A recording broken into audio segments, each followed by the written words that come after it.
আসসালামু আলাইকুম। সকলে কেমন আছেন? আলহামদুলিল্লাহ, আমি ভালো আছি। আজকে আমি রান্না করব খাসির মগজ। খাসির মগজটা আমি খাটা কাট রান্না করার চেষ্টা করব, তবে কিছুটা আমার প্রসেসে।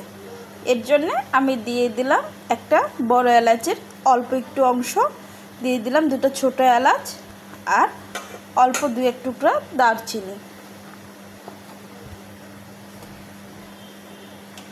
জানি না কীভাবে রান্না করে, তবে আজকে আমি আমার মতো করে চেষ্টা করব। আশা করি আপনাদের ভালো লাগবে। দিয়ে দিচ্ছি পেঁয়াজ কুচি। মগজ রান্নায় পেঁয়াজটা একটু কাঁচা কাঁচা হলে বেশি ভালো লাগে, তাই আমি হালকা করে একটু ভেজে নেওয়ার চেষ্টা করছি।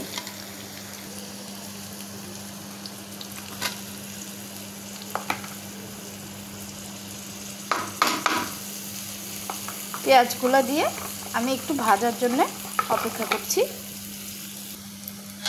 পেঁয়াজটা বেশ নরম হয়ে এসেছে। এখন এর মধ্যে দিয়ে দিব আমি একটা টমেটো কুচি।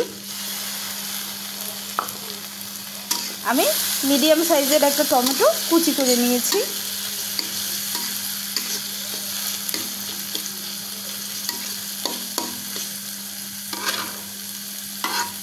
টমেটোগুলো নরম হওয়া পর্যন্ত অপেক্ষা করি। টমেটোটা বেশ নরম হয়ে এসেছে। দিয়ে দিচ্ছি একটা তেজপাতা। তেজপাতাটা আগে ফোড়নে দেওয়া উচিত ছিল, তবে আমার মনে ছিল না। দিয়ে দিচ্ছি বেশ খানিকটা আদা রসুন বাটা।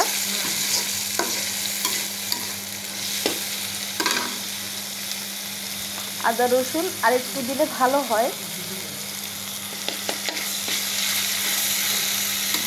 খাটা খাটে মশলা অনেক লাগে, তাই একটু মশলার পরিমাণটা বাড়িয়ে দেওয়ার চেষ্টা করছি। দিয়ে দিচ্ছি সামান্য পানি। এখন দিয়ে দিব হলুদের গুঁড়া,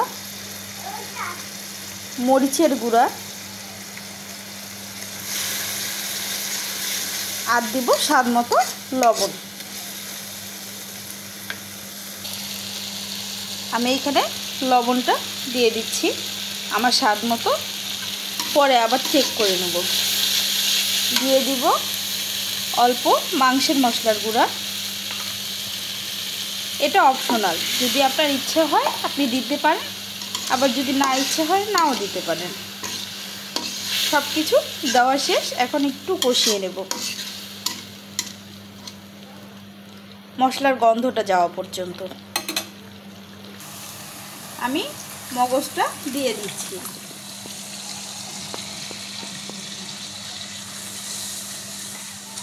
একটু পানি শুদ্ধে আমি বেশ খানিকটা মগজ দিয়ে দিয়েছি।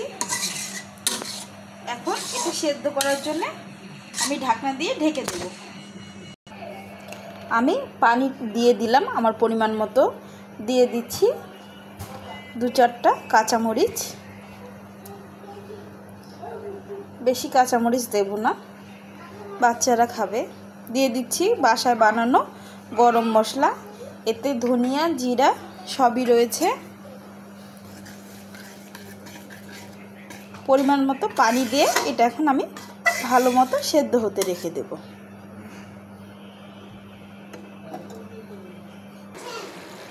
মগজটা বেশ ভালো করে কষানো হয়ে গিয়েছে।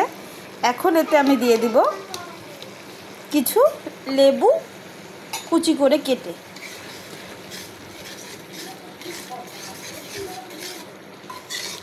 খাটা খাট, একটু টক, একটু ঝাল আর একটু মিষ্টি স্বাদের হয়ে থাকে পেঁয়াজের জন্যে। সেই জন্যে আমি এখানে লেবু ব্যবহার করলাম, টমেটো ব্যবহার করলাম। পানিটা ভালো মতো শুকানো পর্যন্ত অপেক্ষা করব। খাটা খাটটা আমার হয়ে গিয়েছে।